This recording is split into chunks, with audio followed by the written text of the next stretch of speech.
So yeah, my name is Kate Whitfield. I'm a principal with Alta Planning and Design. So I'm a professional engineer and a professional planner. I'm calling in from Ottawa, Ontario, Canada. And this initiative we call Career Connect started in July. We've recorded our 10th episode just recently. And as Tim said, they're posted to the CIT website and CIT YouTube page. So each episode has 3 job seekers, 3 people currently working in our field. Normally I have a mix of planners and engineers, public and private sector, people from coast to coast in Canada for each episode. We record it though, edit it, and post it. So these generous people are doing it without the safety net of the editing function. Same with me. So I did this when we started in July, because I just thought we need more virtual networking opportunities, right? You attend those lovely webinars, but you don't necessarily get to talk to anybody. And people need a way to network. People need a way for advice in this virtual job hunt world. So that's why I started this, right? And so also on the page, we have special episodes covering how to get the most out of this. Success stories. Whenever someone calls and says they got a job, one person, we had him tape his tips, what he did from the episode to get a job. And then advice from young professionals working. So we try to do that too. So first, to the 3 job seekers, thank you. I put out a call out. You put up your hand, you said yes. First tip, that's how you network. You say yes, you put yourself out there. So we're going to pretend we're doing a normal episode. As Tim said, we're just going to pretend we're being taped and then we open it up. But when we open it up, ask whatever you want. Honestly, we'll just talk about job hunting. You can ask the questions you need to ask. There's nothing really wrong in saying, hey, what do I say when I walk up to someone at a conference? That kind of question can be asked here. So we're going to try this, right? And so we're going to also do this. The purpose is to hear about typical jobs. So when we start, everyone's going to give 2 minutes about a typical job or a typical school thing. That's the only part they've practiced. The rest is not scripted, which is part of the fun. So for the next 30 minutes, unscripted conversation, then Tim's going to come back. So before we start, Tim, if you come off, and everybody else, take a deep breath. Maybe give me a thumbs up that you're ready, to go, okay? Because for me, let's just see, I'll just change one other view because that's better. Okay, see, this is unscripted. So I see your lovely faces. Okay, so in the spirit of a normal episode, I'm going to do the opening really quick, and then we're diving in. Okay, so welcome to CIT Career Connect with Kate. As you know, each of you have 2 minutes to introduce a topic of interest related to our field. I will introduce each speaker. We'll go back and forth between people currently employed, people looking for jobs, and then we'll see where the discussion goes. I always start off with a CIT member because that only seems fair. So Kari, you'll go first, but first an introduction. Kari is calling in from Port Moody, British Columbia. She's really the only one not in Ontario representing our diverse geography, and Babak. Kari is an accomplished professional engineer with experience in long-range planning through design and implementation.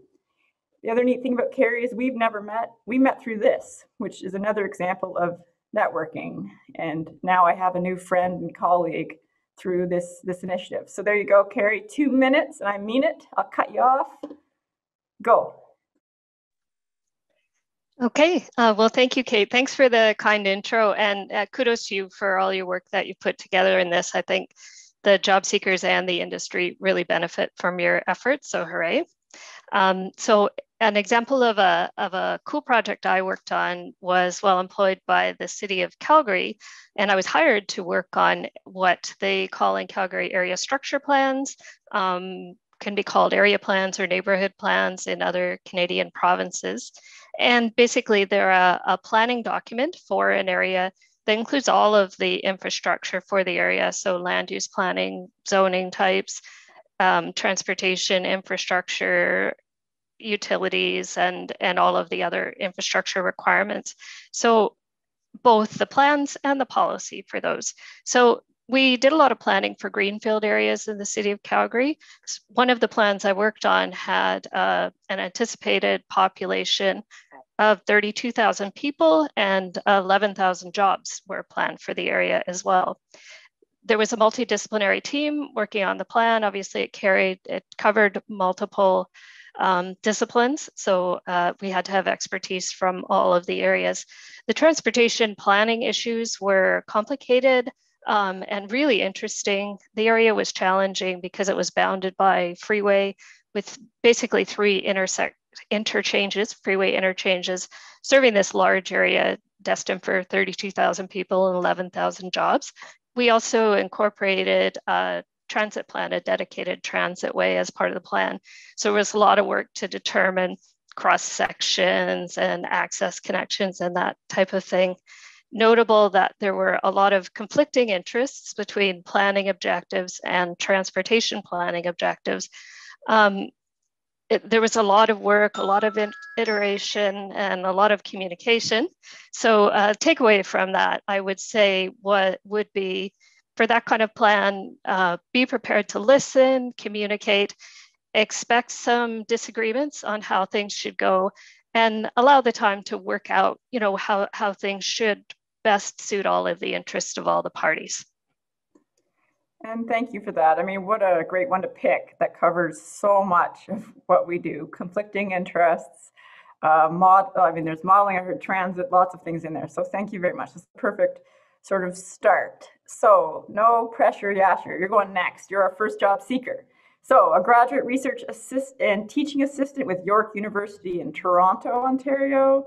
If I have it right, your research interest lies in the intersecting area of marketing and transportation. I hope I hear a little bit about goods movement, maybe a little bit of trucks, not all bikes and walking for me. You have a master's of civil engineering from York University, and you're also the ITE York University Student Chapter Treasurer. So in this spirit of leadership, that's fantastic that you're doing that for your community. So I'll pass it over for your 2 minutes. Sure, great. Hi everyone, my name is Yashar. I'm currently a last semester master's candidate at York University here in Toronto, Canada. I want to take the opportunity to thank Kate and all other people organizing this wonderful event. In this short intro, I want to talk about the journey that I took during my master's and try to reflect my interests and experiences. I'm really interested in the area of travel demand forecasting, long-term transportation planning and policymaking, in particular the economic side of it. I have a passion to work on some real-world existing challenges, something that I can really contribute to. I strongly believe that data is the new gold, and we as transportation professionals can leverage from this endless resource when data is generated with every footstep of transport users. As you may or may not know, Highway 401, located in the heart of GTA, is the busiest corridor in entire North America. In fact, this congestion is the most severe, where we have the highest amalgamation of truck and passenger car traffic. That being said, there's another tolled highway, which is an alternative to this corridor, but has extraordinarily high toll rates. That's why I've started my journey as graduate research assistant to look at the behavior of road users along this corridor, focusing on commercial vehicles and their willingness to pay. This study essentially looks at the decision-making behavior of truck drivers in their route choice. For that, I have designed a survey experiment to elicit drivers' preferences along with other trip-related characteristics. I have implemented the survey on an online platform and administered the survey on provincial scale. I managed to solve the pieces of this big puzzle, and I'm currently in process of developing an inclusive route choice model to accurately predict route choice behavior. One interesting finding so far was the huge difference between truck companies' value of time in comparison with the market value of time offered by the toll route alternative. I've faced a lot of challenges along this journey, specifically caused by COVID, and I've tried to implement innovative solutions to tackle them, which I am really looking forward to discuss them with you. Thank you very much for your time. Sorry, no pressure. Gold star, brilliant. I'll tell you why later when we get into tips on networking, but I'll come back to that. Okay, our next speaker is Imram. So Imram is a transportation engineer with Parsons in the greater Toronto area. There's a lot of that in this locale, in this panel. Imram specializes in transportation planning and traffic engineering. And again, we met through LinkedIn, and I noted your LinkedIn write-up the first time we met, seeking to better understand individuals' travel decisions and their interactions with transportation infrastructure. So you're a veteran at this. I'll pass it over to you. Hi, everyone. So this is Imran, and I work for Parsons here in Oakville, GTA. And for today's introduction, I have selected a project which we have recently started. It is in the city of Brampton, which is again a part of GTA. In the heart of Brampton downtown, we are looking for different options to extend Kate Williams Drive towards the downtown. And why this project is unique? Because they recently had an urban design master plan for Brampton downtown, and that revitalized everything. They are planning to have an event space near the downtown. And the vision for this extension is to become a gateway for the downtown and become a public space. So it is not a, I would say, usual or routine road extension. And as part of this project, we are looking into some concepts from the Netherlands to have a shared street and the bike boulevards, as we call it here, but they call it bike lanes. So in the shared streets, car is a guest. So that is something very unique. It is not commonly practiced here in North America. So it is a challenging task for us. And with that, some more challenges come that when we have to connect it with a car-oriented network, you have 3 approaches of intersection which are car-dominated, and the 4th as a shared street. So we are just exploring how we are going to model that intersection, how we are going to estimate the demand, what would be the signal timings plan like. So this is, as I said, this is a unique project. It's not just traffic engineering. We are actually learning how urban design, different concepts they play in with the road planning for the downtown. How we are going to make this as a gateway, as a public place for all users, not just for the cars. So yeah, we are pretty excited about it. Yeah, I love how you pick a topic close to my heart, but in there too, everybody was the modeling work, forecasting, decision-making, urban design.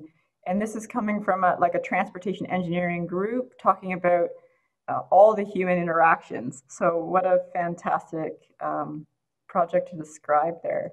Okay, we're moving down. So Soha is a graduate research assistant at York University in Toronto, also a master's degree in transportation safety engineering. So another leader from the York U.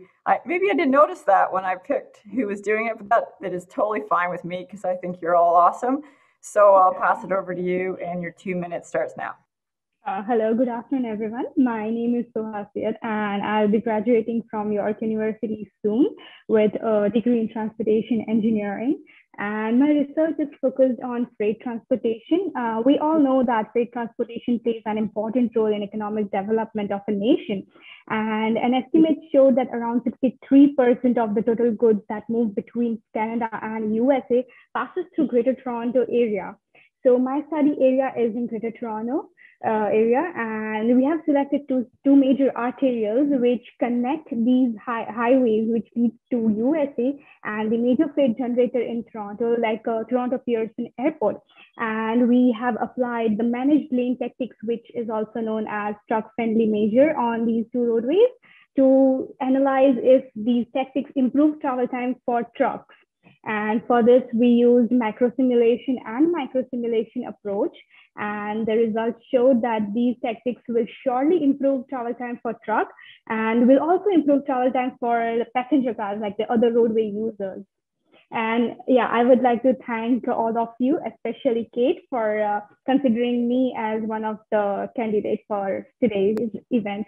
Thank you so much. No problem. That's wonderful. So in there was airport, right? Like that's a whole other area of interest, and movement in busy corridors also, obviously, but also I think when we spoke earlier, there's some simulation, micro simulation. Yeah, Awesome. with him and me. We're Yeah. going to talk about that later because there's a little bit Okay. about like software and just saying out loud what you have skills in, but I know that was for your 2 minutes. Yeah. Okay, so next in line is Erik. So he was one of our panelists from the special episode about people a few years in. I don't know how many years, Erik, but just over 2. In the field, right? But he did that special episode with me a little while ago. Erik has a master's of civil engineering from York U, but works for the region of Peel, which is in the Greater Toronto area. But Erik, I'll let you tell about your mix of work in transportation planning and engineering and your learning assignment, which is also a really neat thing. So I'll pass it over to you for your 2 minutes. Sure, excellent. And thank you very much, Kate, by the way, for including me within this event. I'm really glad to be here and talk about the work that I do and to help out young students and young professionals within their careers. So as you mentioned, I work for the region of Peel as a transportation planner, region of Peel being part of the Greater Toronto area. And a lot of those issues that Yashar, Soha, and Imram are mentioning specifically operate within our region. Now, at the regional level, we deal primarily with the arterial road network, but obviously within our planning work, we have to coordinate very closely with our local, municipal, and provincial partners. So my home position is with the system planning section. And given my background is in transportation engineering and data analysis, the majority of my work ended up being in data management and data analytics. So at that time, I managed several of our data collection initiatives, and I led the creation of a transportation data analytics and big data initiative. And I also, as Yashar and Soha and Imram had mentioned, a lot of the work that I did related to goods movement as well as planning, innovation, and modeling. Now, as you mentioned, Kate, I am currently on a learning assignment with the traffic engineering section. So right now I'm a project lead on the development of a new automated enforcement program. So in addition to assisting with the technical analysis for this, I also created and manage our integrated project plan. And a lot of stakeholder consultation is involved in this project, including with our local municipal partners and our elected officials. And generally, I am responsible for keeping the project on track and keeping senior management up to date. However, I do still do some data analytics work. I am fortunate in that sense. So I get to assist with analyzing our permanent count station data to track the performance of our network during the pandemic. That's where I use coding script that I wrote to examine changes within our network and report back to senior management. And again, I'm really excited today to talk with everyone and learn more about yourselves and to discuss networking and other issues within transportation. Thank you. Awesome. Thank you, Erik. So Babak is a transportation research assistant at Michigan State University. He also has a graduate certificate in computational modeling and data science. So maybe we get to hear about the data side. And if I have it right, Babak, you're looking to move to Canada in the near future. I don't know if that secret is out now on this tape, but that's my understanding. So I'll pass it to you for your 2 minutes. Hi, first of all, I would like to thank you for scheduling this session. As you know, I'm a second-year transportation student at Michigan State University, and my research interests mainly, or work interests mainly, lie in area of transportation network analytics, GIS analytics, and some transportation data analysis. My main project here as a transportation research assistant at MSU Mobility Center has been focused on evaluating traveler expectations and future use of public roadway service facilities. The main goal for this project was improving the profit of Federal Highway Administration and improving traffic safety across Western United States, and also improving the economic viability of public roadway service facilities such as rest areas and public parkings. So in this approach, I obtained data of locations of public roadway service facilities such as gas stations, hotels, casinos, rest areas across Western United States, and utilize ArcGIS and GIS analytics in order to first of all, identify the gap within the transportation network, identify service gaps, and find the optimal locations for construction of future new or rehabilitated service facilities. In this approach, other than utilizing GIS, I also utilize statistical analysis and a series of data programming algorithms in order to to prove that the spacing of rest areas, the spacing of public roadway service facilities has a great impact on particulated traffic crashes across the United States. And also I perform benefit cost analysis in order to maintain the performance of these facilities and decide on whether it is better to close them or construct new ones, like processing operational data to optimize maintenance routines and overall improve the profit of these facilities. Also, in the last stage of this project, I focus on analyzing results of a statewide survey in order to choose the optimal and ideal combination of amenities to be provided at these service facilities. The main phases of this project is finished, and overall this project is funded by Nevada Department of Transportation. Thank you. Wonderful. Yeah, so thank you for being here and sharing that with us. So thank you everyone for your stories. So, you know, one reason we do them, right, is because hearing about what typical jobs are like, sharing ideas in transportation, a little bit of inspiration. But when we get into into networking and job search process, one thing I'll say is I find that a lot of cover letters, I can tell, people stand out when you get a sense that they understand a little bit of what the job is asking them to do. A lot of letters say, I want a job in transportation. I have a keen interest in your company. There's a lot of other words they often say too, which is the words highly motivated, detail-driven, enthusiastic, but those are almost wasting space because you're trying to show that you understand what you're asking for a little bit, like what you're applying for, and also a little bit about your interest. So we use this episode to sort of talk about typical jobs and talk about your interest too. So that was just really great to hear about sort of different experiences. We are all engineers in this episode. We've had many ones that are also about engineers and planners working together. Anyways, where I'm going to start though, because this is about job searching, this is about leadership and about our field, is Kari. We're going to go to you first. When someone contacts you and they say, I want a job in transportation engineering and planning, what are you looking for? What advice could you give when someone has reached out to you? So definitely exactly what you said, which is some evidence that they've spent a little bit of time researching my employer. So they've checked out the website, perhaps they've spoken to some people already and know a little bit about the company. And then the other thing in terms of a cover letter and a CV that I've learned to look for, because it tells you a lot, is some short stories. So perhaps it's a sentence or a bullet point that actually describes an experience. And so it covers from what the problem was, what the information available was, what was done to solve it, and what was the outcome. So for example, completed an assignment where a network of 20 signalized intersections was analyzed and recommended timings developed and implemented in the field. Like that's a really, and you can fit whatever you do to that structure of the example. So having those that they could be from academia and school projects, they could be from internships or co-ops, but having those that's aligned as best possible with what the job is for, that gets to the top of my list. That's great. And earlier I hinted, Yashar, that I was going to tease you about yours. I'll tell you a little bit why. Instead of just saying the title of my research was, or I used this method and just gone off with a computational study, you give a little interesting, it's like a elevator pitch, a little interesting line, an observation, and that energy, right?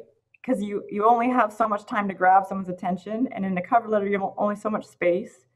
But people who've gotten jobs after doing these episodes talk about pedestrian safety with a little line. Instead of saying, I'd like a job in safety, it's a certain type of research they've done that shows an interest, shows some work. It doesn't have to be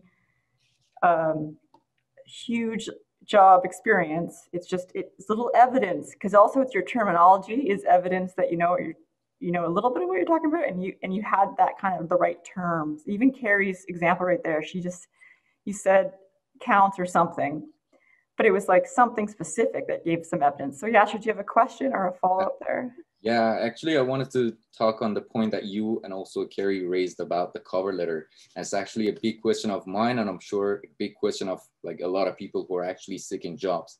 And that's about exactly the thing that you mentioned about the story. So if I want to ask it like very basic, what would you pick between two different situations in a cover letter? You want to read a detailed single like a case specific story, or you want to know about like different more general skills that some people say? So I mean, like you have a very limited amount of like room to add details. So what do you prefer to see? You want to have a detailed single story, or someone who generally like kind of focuses on different topics? Okay, so well, I'll start, and then whoever wants to unmute can join in of the three people that read resumes.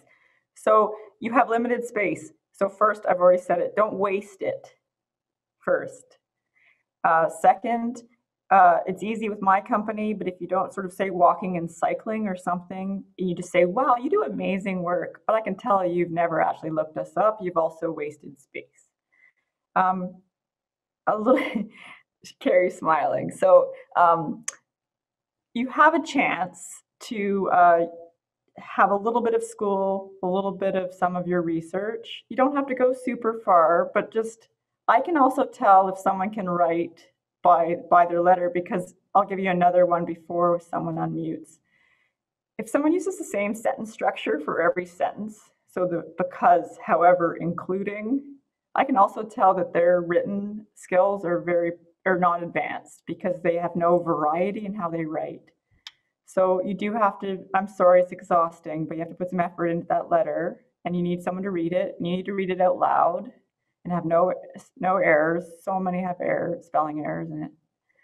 But you take your 2 minutes and you turn that into a letter, you'll be just fine. Anyone want to unmute and join in? Yeah. Kari? Oh, Imram, there you go. Okay. So just adding to what Kate has just said, you have a limited space.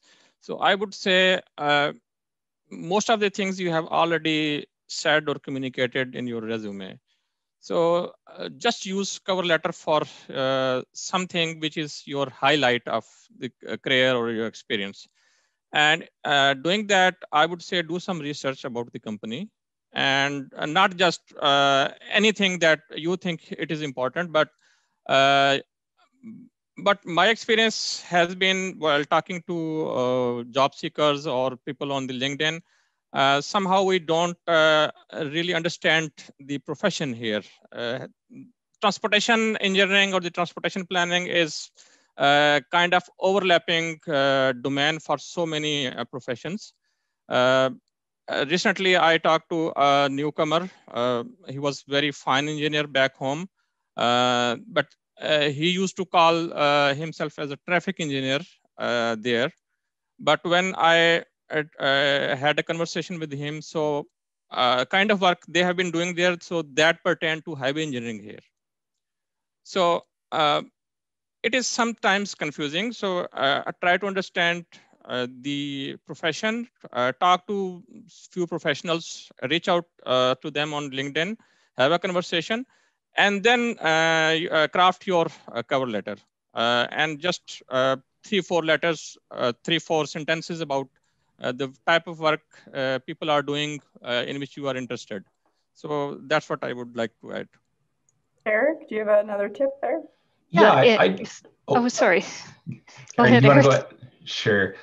So I wanted to add, just remember in this, especially if you're a student or a young professional, you're not alone, and you don't have to do everything all by yourself. There are resources available online. If your difficulties are with English or with writing, which again is very common within the technical areas in engineering, there are resources that you can access through your schools. There are tools that can help you to improve your writing. And if you're a newcomer, there are also organizations that are available to assist with that. So just remember that, take advantage of those opportunities that are there. And I think, as Kate mentioned, like the biggest thing in engineering, I think everyone assumes that we have the technical skills. It's the soft skills, the writing skills that really set us apart. And I think for any of us who have gotten into the field of engineering, you realize that you're spending a lot more of your time expressing the soft skills than you are doing the number crunching. At least that's the experience that I have. Kari, you unmute if you want in, or if maybe it's been said. It's up to you.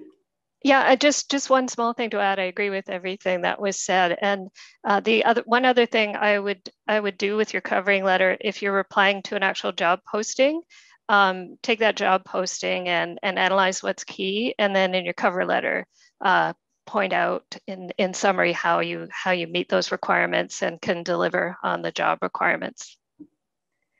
So I'll give one tip, and if anyone unmutes from the job seekers, I'll pass the question to you, but I'll give you a second while I just give one more.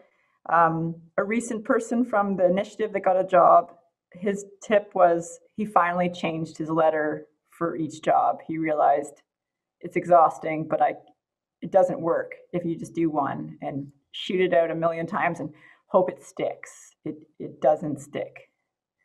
So Soha or Babak, do you have a question, or we'll keep going? Soha. Yeah, I actually have one question. So like the job requirements, they mentioned that you need to have certain skills, like you need to know certain softwares. And like, I think most of the candidates out there, they know all these softwares, but what will make my resume stand out so that the recruiter sees my resume first? So like, I had that question. Awesome. Yeah. Everybody says GIS, CAD. Some people say Vism, but everyone says Synchro. I tell everybody, put it next to it, advanced, intermediate. Put it, if you really can do it and the job asks for it, put it in your cover letter. Because if I could hire you and tomorrow you could sit down at a computer and work on CAD, it's a very different hire.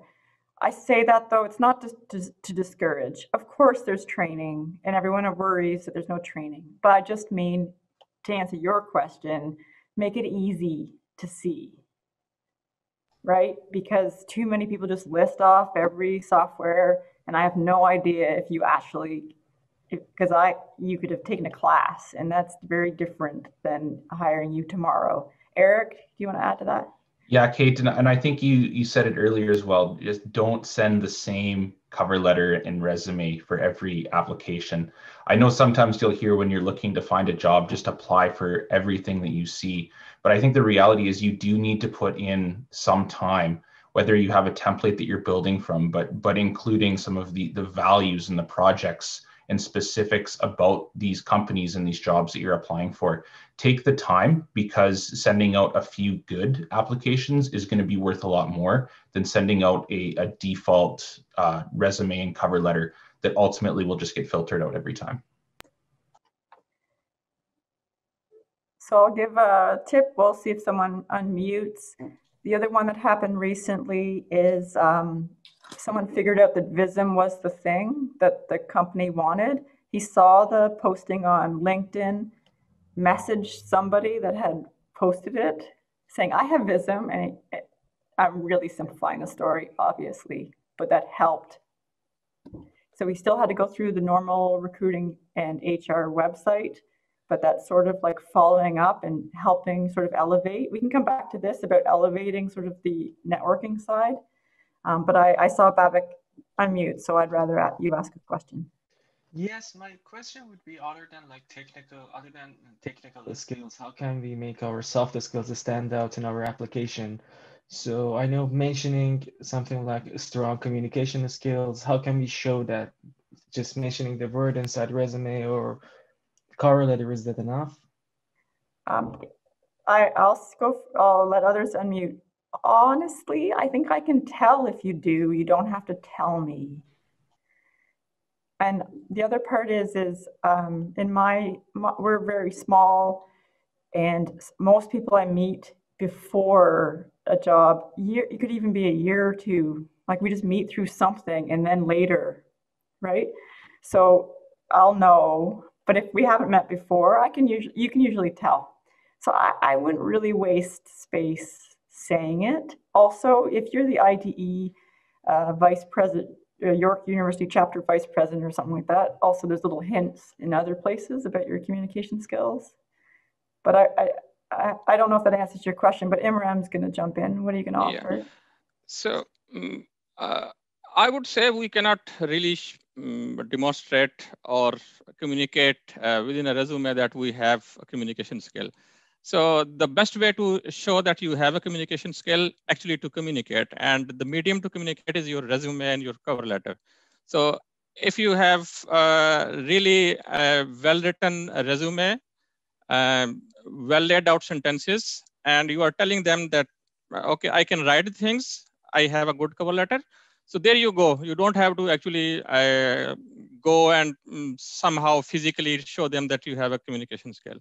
So that is your first step, have a good resume, and then you will have the opportunity of interview, and then you can show your other skills. So I would say start with your resume if you want to show your communication skills. Yeah, if it takes you 15 bullets to tell me that you worked once for a summer as a construction inspector, then I don't think you're a very succinct communicator. If you tell me you're a strong communicator, it takes you 15 bullets. Kari? Yeah, just to add, if you happen to have something you've written that is posted to the web, you can always, because most people are looking at resumes electronically in PDF, so embed a link to your published stuff on the internet. And I'll give you a hint, eventually this broadcast is going to be available as a recording. So there's a link for you to include to demonstrate your communication skills and your initiative. That's awesome.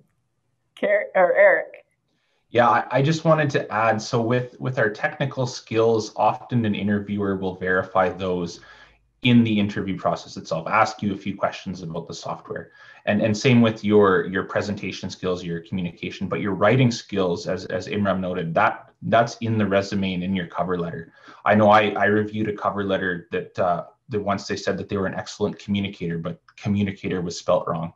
So it's just these little details you have to make sure that you can say something on a resume, but you need to back it up. And this is the opportunity you have to back up your skills in your writing, your skills in creating the template that you're using for your resume. These are the kind of things that you're showing off about yourself in the cover letter. That's awesome.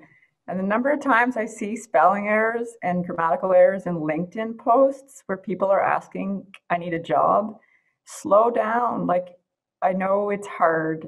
It's not, no one's diminishing, but get someone to read it, because you might have just canceled out a whole bunch of people from calling you, because you should see how it's important to get that right. So Tim, we're at sort of 45 minutes. We're going to keep going until you appear, Tim. So yeah, Yashar, I'll give you a moment, Tim, to think, but Yashar, why don't you ask a question? Tim, you get organized. Yeah, sure. Let's keep going. Actually, I really love how we're progressing, starting with CV and cover letter, and occasionally Imran and Erik pointed out about the interview. So I want to wrap up the point that I personally got from this part and actually ask a question from the interview side. So what I understood specifically from the point that Kari raised was that try to kind of tie our skills into the job postings qualification in a way that tells our story and tailor to that posting, right? Perfect. I think a lot of people are actually like waiting to hear such detailed example of how should we write a cover letter. And let's move on to the next part. I want to ask about your first interview. Anyone has a specific experience, any tip, whatever from the first interview? Fun. Anyone want to go with that one? I'll tell something really quick. I was at a conference. A guy said to 7 friends, hey, people are retiring from my company. Get your name in. I'm the only one who went home, wrote them a letter, got rejected, but I was the only one. Then they called 4 months later and I got the job. And then my friends had to compete against me for the job permanently, and there's no way they were going to beat me. So there was an offer of help. I took it. That's a huge piece of advice because, you know, if someone opens it, you dive in, even if you get rejected. So, I mean, I don't want to talk all the time, so someone else can unmute with an interview story. Kari and then Erik, and then we'll let Tim. So if it's a confessional, I would say that my first several interviews were nowhere near the caliber that everyone here is going to be equipped to participate in. So definitely learned a lot over time, and like tools like this, the video conferencing tools, what Kate set up, and LinkedIn and all that wasn't available 30 plus years ago when I started in my career. So take advantage of this opportunity, and you're getting some great tips. So yeah, I mean, apply the tips and you'll do way better than I did. Yeah. So Yashar, to answer your question, my first interview was definitely less than perfect, but I think we all start somewhere. But one advantage that we have nowadays is if you go online, you can find some example questions of what interviewers are asking nowadays, and it can be very helpful to practice those. Find a friend, find a colleague, a family member, and just do mock interviews with them. And ultimately, it's having those stories, those examples down, because again, the technical skills that you're advertising, if you truly have those technical skills, you're able to converse on them. It's just getting comfortable and confident with those types of questions and providing those kind of answers, and quickly drawing the connections between they're asking about my weakness and what are they really asking. And again, online you can find resources to talk about when they ask about like what your biggest weakness is. They're not looking for you to say, oh, I'm lazy and I don't like to work. That's not the right way to answer that question. So there are resources there, and I definitely encourage practice before your interviews. And the other one is all three of you are doing a very good job at where your head is positioned in the camera, and you look relaxed. It's even that, what Erik just said about practicing, you all have a nice presence of just sort of, because you have to do this most likely over cameras, where instead of sitting in a boardroom or a coffee shop. Tim, do you have any questions from the audience? Absolutely. We actually have a bunch, and I'm not going to be answering them in order that they were submitted, because I'm going to try and keep some flow going here instead. We're talking a lot right now about interviews, things where you already have this interview lined up and it's sort of a long-term, you're already sitting down with someone. But what about career fairs? So do you have any tips for navigating career fairs and how to treat quicker interactions with recruiters? Okay, anyone unmute? And then my thing would be ready with your elevator pitch. You don't have to tell them everything about you. It's something that says where you are, what you study, and an interest. And I get asked this a lot. The version of how do you walk up to someone at a conference? It was a lovely conversation about that in Erik's episode. You don't have to seal the deal that moment. It can be an exchange, walk away, take a deep breath, go, oh my God, I did that, and then write the person afterwards. You don't have to achieve the job in the second. It might not sound like it, but you can short, sweet, get out. Okay, Erik, I think you unmuted. Yeah, so way I view these types of events, they're similar to a general networking, except there's an understanding that certain people have jobs to fill and certain people have a need for a job. So I think that really helps. But more than anything, it's as Kate mentioned, being confident, having something to speak about. And I know I said before with your interviews, it's practicing. It's the same thing for networking. And that's where groups like the Institute of Transportation Engineers, your student chapters, your CSCE or your ASC student chapters, where you can go and you can practice interviewing or meeting and networking with people who you're comfortable with. And then maybe you start going to your section or your district level events and you continue that networking. And that's how you build those skills. You don't, the first time that you're networking with someone, if it's the CEO of a company, you're probably going to be overwhelmed. But if you practice with your peers, that can be a really great way to gain that confidence to go and talk to people who are higher and higher levels. So Tim, I'm coming back to you with the sentence also. Don't stick with the people that you know. If you go to an event and you sit with people you came with, you are not meeting anybody. So sorry, but walk up, sit with some other people, and it might mean nothing, but it's practice and it's nice people in our field. So just branch out. So Tim, do you have another one for us? Absolutely. So this one is about potential career path. So we have so many different options out there and multiple interests. How can one pick a potential career path considering all of their interests? Okay, the easiest, you don't have to.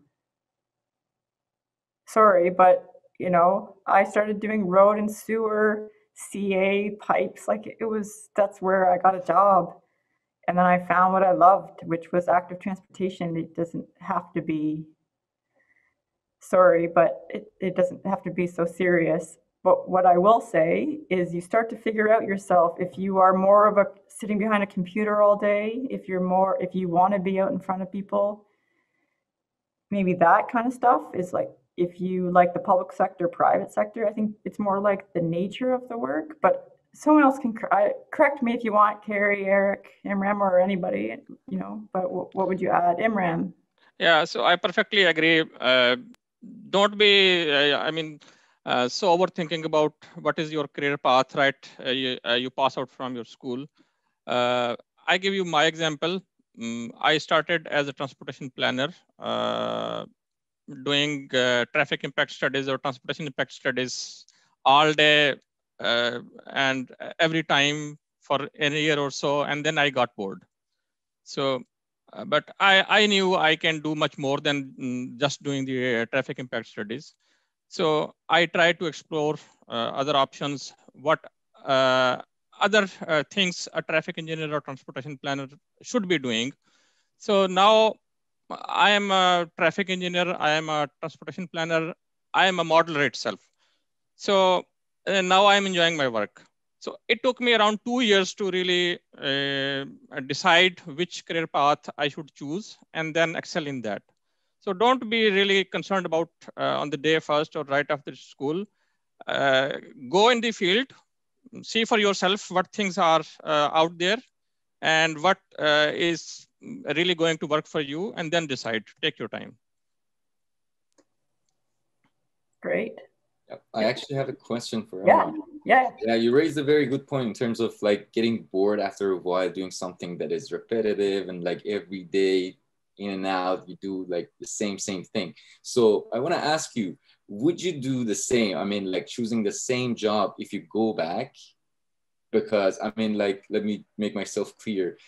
Because I'm asking if you would choose the same, you're basically choosing the thing that you're not interested, but at the same time, you are getting your hands dirty with the actual job. So would you do it or not? Yeah, sure. I'm still doing traffic impact studies, but what my point was that some companies, they just do the traffic impact studies. Or for traffic impact study, say any other small segment of transportation profession. So, but you have to diversify your skills, right? So that you are not only limited to just one small aspect, or your focus is just that traffic impact study or just the traffic engineering or the operations. So this is a much more wider field. And when you are in there really, so you actually get to know how these different things or different aspects of the same profession, they tie in, and where you can add value. What is your actual aptitude and what are your skills, I would say, align with which aspect of the profession. So that's what I want to say, but I didn't mean that I got bored from traffic impact studies and I stopped doing those things altogether. So, I mean, that is our bread and butter, to be frankly. So we cannot just say that we will not be doing those things. So, I love it. I love it. My dad used to always say, like, there's lots of boring things in your job. You can't always have fun every day. I mean, I do invoicing and like timesheet approvals. And if someone didn't do that, then the company wouldn't function. So I don't get to do cool things all the time, but I get to do something. You find what you love. Erik, you unmuted. Yeah, so one thing I wanted to add, so when I was growing up, I heard a saying that a jack of all trades is a master of none. And essentially what it means is that you need to focus on one thing and you don't need to worry about the peripheries. But the reality is that saying used to be a jack of all trades and a master of one. So I think the lesson there is that even if you have a specific area that you feel like your career is working towards, you don't know what the next opportunities for jobs are going to be. So always fill in the additional pieces, even if you're focused entirely on modeling right now. Go to seminars and learn about sustainable transportation, learn about transit, learn about transportation equity, fill in all those gaps, because again, we don't know where our career is going to go. And if you have that baseline understanding of different areas, it allows you to move into other roles, maybe if that modeling starts to get boring for you. So Tim, what else do you have for us? Awesome. So I've got one about networking. What are some tips for networking or reaching out using LinkedIn? Awesome. Well, Kari, we met through LinkedIn. Do you want to go first? Yeah, well, start with have a profile, put your picture up, think about what they talk about a brand, and I don't know if we're rolling into that topic, but certainly you're earlier in your career, so you might not necessarily know what you stand for in terms of a transportation profession, but you've got an idea of what your values are and what attracted you to transportation. So use your LinkedIn profile in some way to communicate that. So I was attracted to transportation engineering because of a course I took or because of a project I did. That kind of thing is a great starting point early on. And yeah, just put your story together so that you tell about the things you've learned and accomplished in your various roles and positions, school projects, volunteer work, link to this recording, that kind of thing. So really, think about your messaging, your branding, and your story. Anyone else want to offer anything? Yeah. So what I would like to add, it is not really about reaching out people on LinkedIn, but how you can get your LinkedIn profile noticed somehow. It is a kind of trick, you can call it a tip, but what I learned from my mentors that use Indeed.com or whatever job search websites you have, find 10, 12 some good job descriptions, find the keywords, what is the industry buzzwords are there, and then try to relate those buzzwords about with your work which you are doing, and somehow sprinkle all those words within your LinkedIn profile. So it is very necessary to have those industry standard words in your LinkedIn profile so that people can notice you. You may be very experienced, but if you are not using the industry terminology, so somehow people would think, okay, you are not up to the mark. So that is one tip I would wanted to share about the LinkedIn. So that too sounds like it's very much tied to job search, right? Like, because you said it was tied to Indeed. So the other part of the question is networking. So I won't go through a long list. I'll pick a top few. Have a profile, as Kari said. It does not have to have everything you've ever done. I actually don't really judge someone by it. It's more like I check it fast. I'm in a meeting. There's 10 people at the meeting. I check it because I'm like, who is that person? And why are they in this meeting? I use it for so many different reasons. Sometimes just find out who someone was. And then the obvious, don't have errors in it. And a lot of people do. It's a simple thing, get rid of it. And short and sweet. So if you write a message to somebody, not 4 paragraphs long, the best ones that got my attention might even have something really fast in the first line about complete streets or something, because not a long letter. It can be short and sweet. And then sort of next level stuff, you attend something, you write about it. Who cares if one person thumbs up? Who cares? Just practice, because you could actually get in someone's brain. And then there's just lots of people that post a lot of jobs. So if you can figure out, like Sean Nix from Mohawk College has an amazing profile and he's posting jobs. I know they're for Mohawk College grads, but too bad. That's a great source of jobs. So Tim, do you have anything else for us? No, absolutely. And also, side note, I know that I'm technically not participating in this, just moderating, but this reminds me that I need to make some postings about this afterwards. You do. You are allowed to have an opinion though, Tim, so feel free if you want to. So I've got another one coming up. This one I think we covered a bit, we brushed upon it a bit earlier, but in a situation where you're recruiting an entry-level transportation professional, what are the absolute essentials that you're really expecting from them? So not just with like resume or cover letter writing, but actual skills within that. It might seem silly, but if I say you need an engineering degree, then you need an engineering degree. It sounds silly, but we get lots. I don't know actually if that's great advice because lots of people apply and then maybe I give them a different job than the one that I posted. So maybe that's bad advice. Kari, why don't you take this one and I'll formulate my answer. Sure.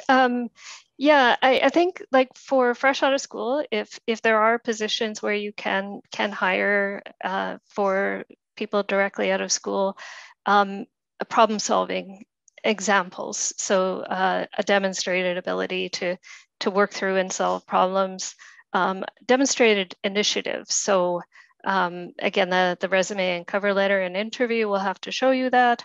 And then when they come into the job, obviously, you want them to be considering, okay, well, what am I expected to do here? Asking a lot of questions about that. Being willing to spend a little bit of time sitting and actually reading and filling out paperwork and going around and introducing themselves to people, because typically as a hiring manager, you don't have time to walk the new person. Well, you of course walk them around and introduce them to people or do it virtually, but there's still going to be some downtime where the employee will have a chance to explore some of the corporate materials, investigate for themselves, ask for reports that are examples, and just demonstrate that they want to learn and get up to speed as fast as possible for the busy manager who has maybe 10 employees reporting to them.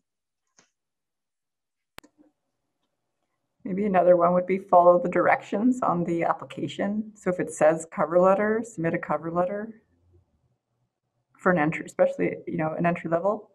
Like, Erik, you're nodding. Do you want to say anything? Yeah, I guess I can add, it's always important to note the differences between the public and private sector, or at least in Canada, I know this is the case.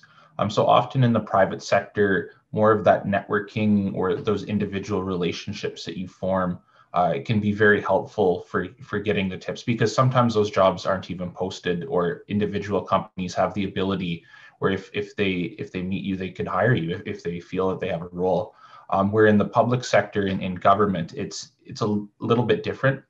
So that's one too that I would note. Just make sure that, like as Kate said, make sure you're reading the instructions and knowing that, like especially in the public sector, oftentimes individuals who are related to the job, they can't just give you that position. It needs to go through those official channels of going through HR. So sometimes it's important just to note those differences, and maybe even connecting back to networking with people on LinkedIn. I think that's another thing that's important to remember too, is just make sure to remember who you're connecting with and to do it in the way that's best. It's often better to ask the question, hey, I'm interested in X, Y, and Z. Do you know information? I'm excited, versus, hey, can you give my resume to such and such?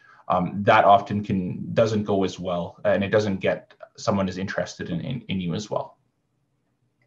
So Tim, before we pass it back, this might sound like the silliest thing, but people entry level and they say, I want a planning job. I've said this with transportation. I want a planning job, or even like a civil job, and you don't know if it's a structural, like a bridge or a building. Try to give some defining words to it when you're reaching out and when you're applying for entry level would help. So Tim, do you have another one for us? Yep, absolutely. I think I have two more in the box. So if anyone else in the audience has more questions, keep them coming. I will relay them. So if the job hunt goes so well that you have the choice of multiple offers, how would you be able to choose between them? That problem definitely happens. So if I'll tell a story recently, woman in Winnipeg, 2 different size firms, tiny firm, big firm. One had more money, but kind of not what she was interested in. One had less money, more what she's interested in. You can start to see the variables. But the small firm, big thing was interesting for her. How many people would be how much mentorship and leadership would she have access to? Was it 1 PNG or 10 PNGs? Was it a multidisciplinary firm or a single? Like, those were interesting variables that she got to consider. And also, it doesn't matter. Like, her life isn't directed now by which one she picked right out of school.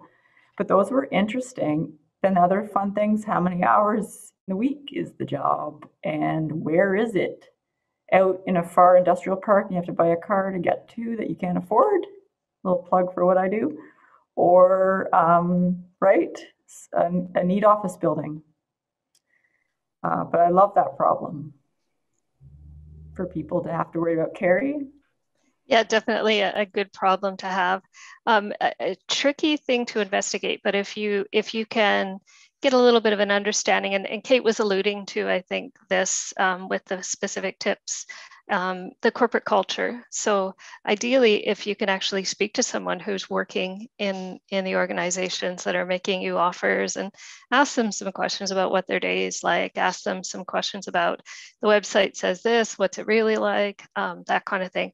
That if you've got been able to make a connection and speak to someone less formally who actually works there, sometimes you can get some good tips there.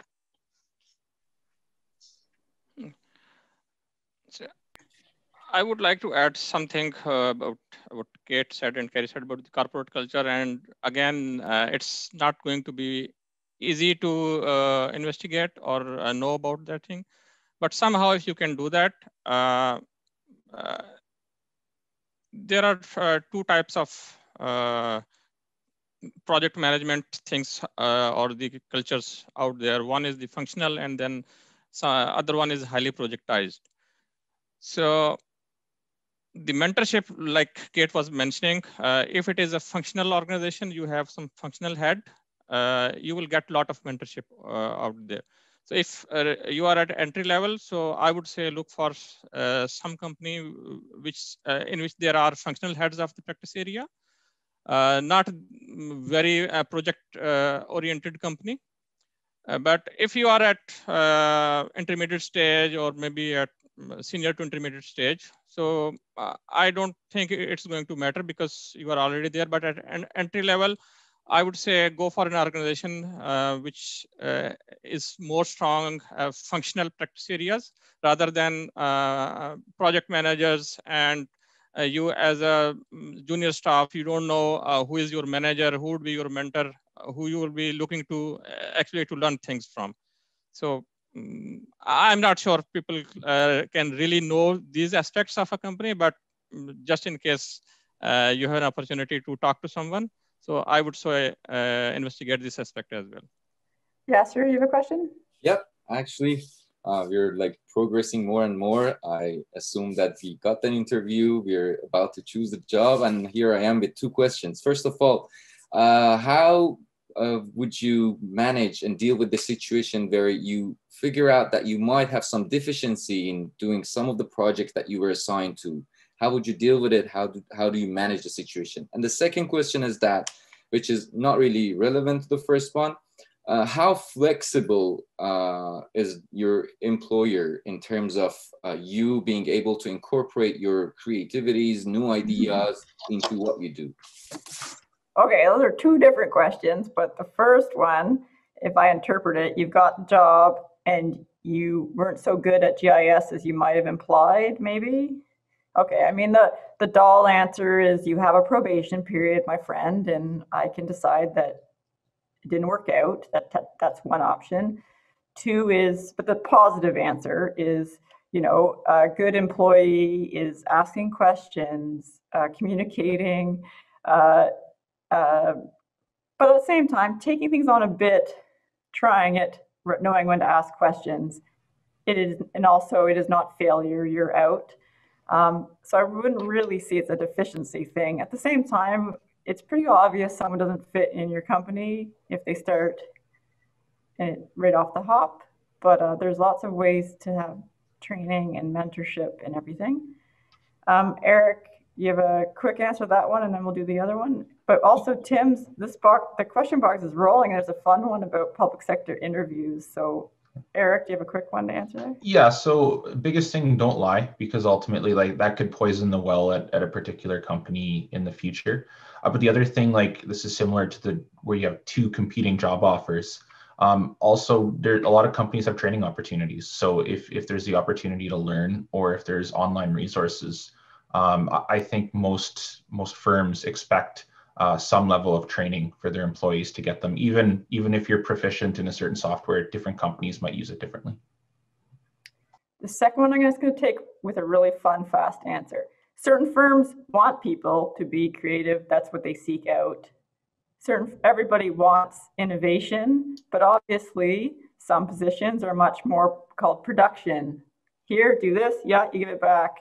There's not much room for, you can be creative in your personality, but really the deliverable doesn't have much room for calculation, creativity, right? But also, I mean, everyone strives for innovation and creativity. So our general goal as a profession is not to crush it, but also we foster it through CITE things, right? You can display your creativity through your professional organizations. They love it. Share it that way. That's the short answer, because that's a lovely whole episode we could do on. Tim, do you have another one? Yeah, and I think we already know where this is going. It was a great question that just popped into the box recently. What are the key differences between doing a public sector interview and a private sector interview? And what should be expected in, I guess, both in terms of, say, technical content or just the jobs in general? Okay, well, someone unmutes. I'm just gonna say I've never had a public sector interview, but I am a reference for people, and they are so rule bound. They have to say, please tell me 3 examples of exactly what they did in exactly this situation. I'm like, I don't know that person in exactly that way, so I can't answer your exact question. And then my friends who've had public say that sometimes you have to have a straight face and the interviewer cannot show any emotion of how well you did. But I've never had one. Where me, I can just call you if you give me a resume, and I can screen you. I can ask whatever I want, and I can ask anyone who knows you. So we're private sector. We follow all the HR rules, but we have a lot more flexibility. So Erik, you're going to have to help because I don't have a public sector job. But Kari, unmuted, so you go next. Sure. So I had 6 years of experience with the Ontario public sector and did a lot of hiring. And there is a lot of structure around what you're allowed to do in that interview. One of the things that was required was you had to assess the candidates by 3 different methods. You had to have a panel. You had to keep score. So each question you were asking was worth a certain score. And you had several levels of approvals for the results, and they were subject to auditing. So there was a need for transparency and the perception of fairness. And the unfortunate, it was good in that we got very good at learning what types of questions to ask to really get to understand what types of problems people had solved, how they approached them. And we would do a lot of combination of technical and behavioral questions. So tell us about a project where you had a conflict and how you resolved it. So, there was some technical stuff, there was conflict management, there was project management. And so it really helps to compare candidates side by side. The one unfortunate drawback that you pick up in the private sector, like you mentioned, Kate, was, you can ask a wide range of questions and you can let the initiative of the candidate shine through. In the public sector, once I had a candidate bring an example of a a report that she'd written, but we weren't able to accept it and consider it in our scoring because it wasn't part of the, fortunately we were able to hire her because she was fabulous, we were quite limited. So in public sector, ask a lot of questions about the process, understand the process, and prepare according to the process. You can give extra, and our great candidate did that, but she also satisfied everything we'd asked for as well. That was great. So that's a whole bunch of info there. So Tim, do you want another one? Also, Tim, you have to tell us when we run out of time. Yeah, no worries. We still have actually about 15 minutes left, so we're probably going to run through the entire time with everything. Yeah, and also if there's no question, it's not like we can't come up with more content together. So don't feel like if you need more than what's in the box, we can take care of it. Well, I always like to see what the audience has to say as well, because there's also some great questions that come up from that. So, and just going back to sort of formality and requirements. So if a job posting says that an item, so say like a cover letter, a transcript, or a reference is optional, is it too much information to provide that? Or should it just be provided regardless if you have it? If it says optional, it's optional. And honestly, it depends on the job. Like, I mean, I would never ask for a transcript, so I can't answer from a public sector. But no, I think it's optional. If it says it, it means it. But if I say, please send me your cover letter and resume, it would be silly not to send me a cover letter. And lots of people do that. Erik, you unmuted? Yeah, typically, like in my experience, if especially in public sector, if we're asking for something, normally there's a reason for it. But in terms of like optional, you just have to think of what additional messaging or what additional information you can use to use it for. So again, if it's optional and it can definitely add to your application, I would definitely encourage including it, because again, they felt the need to include it on the list. There's probably something that they're trying to figure out from it. So yeah, again, if it's optional, it's just another opportunity to allow your skills to shine through. That's great. So Tim, you fire away. Yep, just got one last one for you. So is there any advice for discussing a salary when getting a job as a new engineer? I get this one a lot. I think we're kind of mean when we say, what are your salary expectations? And it's sort of like, no, you tell me first. I don't know, because it's an annoying game. Public sector is way better at this by just saying it. So anyone want to take that on before I give my lecture on salaries? Anybody? Kari? Yeah, just see if there is information posted. So if you can access like a PEO salary survey, if you're licensed in Ontario and practicing in Ontario, any available sources of salary information, speaking to people and that kind of thing, it gives you a starting point if you're put on the spot and asked the question. So I would recommend getting what information you can. Imram? Yeah, so I just wanted to add that in addition to your doing your own homework, that what is the salary like for the entry level or whatever position you are entering for, I would say don't give your number right at the start. We can say that I know you are well-established organization, you have a good name, so you must be offering some competitive salary. So most of the time they won't give you, they won't insist that you give them the number. But if still they insist, then you have, like Kari said, you have your number. But right at the start, don't give them any number. Brilliant. That's great. Because also when I have a salary range because I have other staff, right? So even if you want a lot and you're amazing, I still have like other limitations that you don't get to know about. That was brilliant. Great answer. I'm going to use that now. Thank you. I've been working on my answer to that, and that's better than mine. Tim, is there any more on the list? Oh, you're muted this time.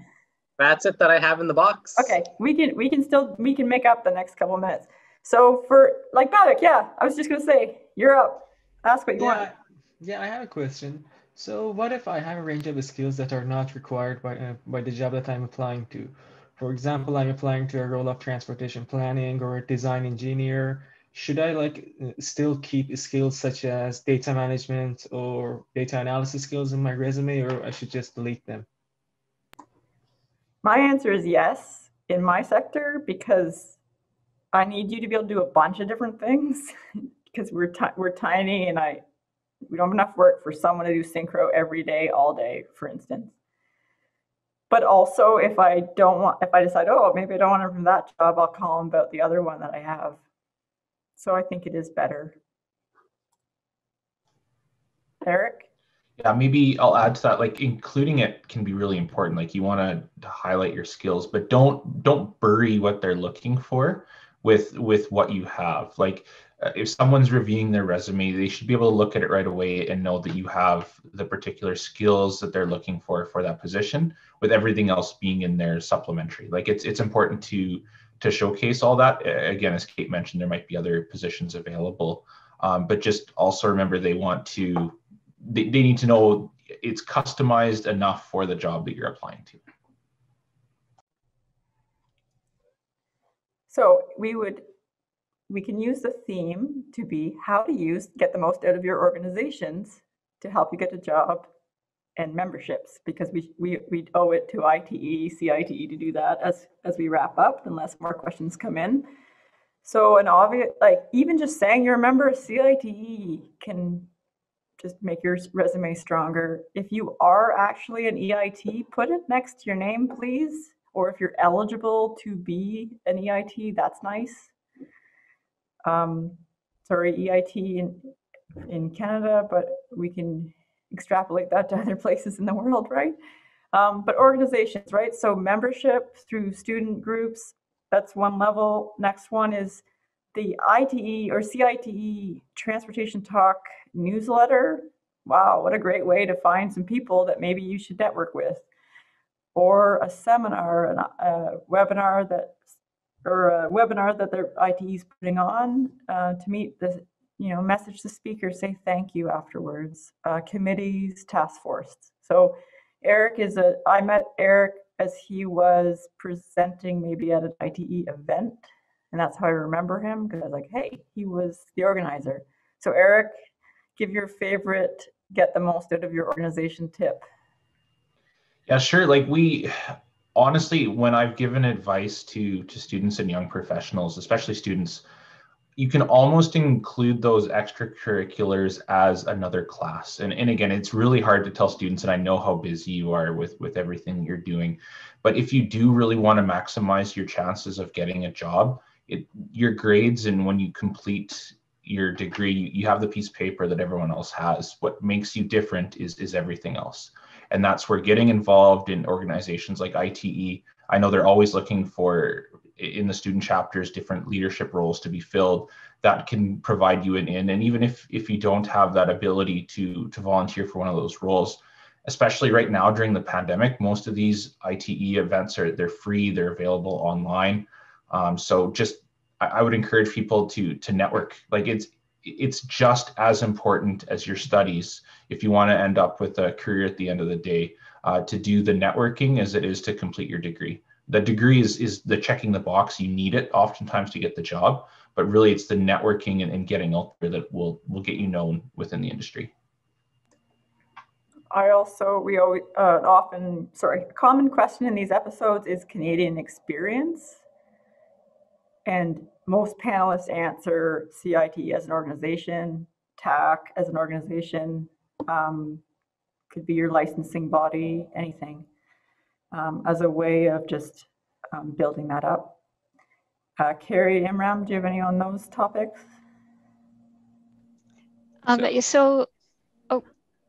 Please go ahead. Thank you. ITE International has a mentoring and matching program online. So I've done some volunteering through there and mentored a couple of young engineers. So that's an option to pursue as well. And you may or may not include that on your resume, but boy, a great opportunity to talk to someone with experience, have their ear, ask a lot of questions. Yeah. So I wanted to say the similar things. we have to get involved with the organizations. And about the Canadian experience, yes, it is something out there. People are looking for the Canadian experience, but it is not just the experience that you do in the industry. You can do volunteering in your community. You can do volunteering in any of these organizations. So, and not necessarily volunteering or in the organizations. Anything you do, that is your Canadian experience. So if you have done any short course, workshops, etc., everything, so that everything is your Canadian experience. Just list it in your workshop. And perhaps we had a question of the soft skills. So these things, they actually communicate to the employer that you have some transferable skills as well. So nothing goes waste. Whatever you have done while you are in Canada, list on your resume, and hopefully that will work out for you. Tim, do you have anything? No, I think we're at 4:25 right now, so we might want to start wrapping things up. Awesome. Okay, so we also have to say CIT has a YouTube page. They love people to subscribe to it.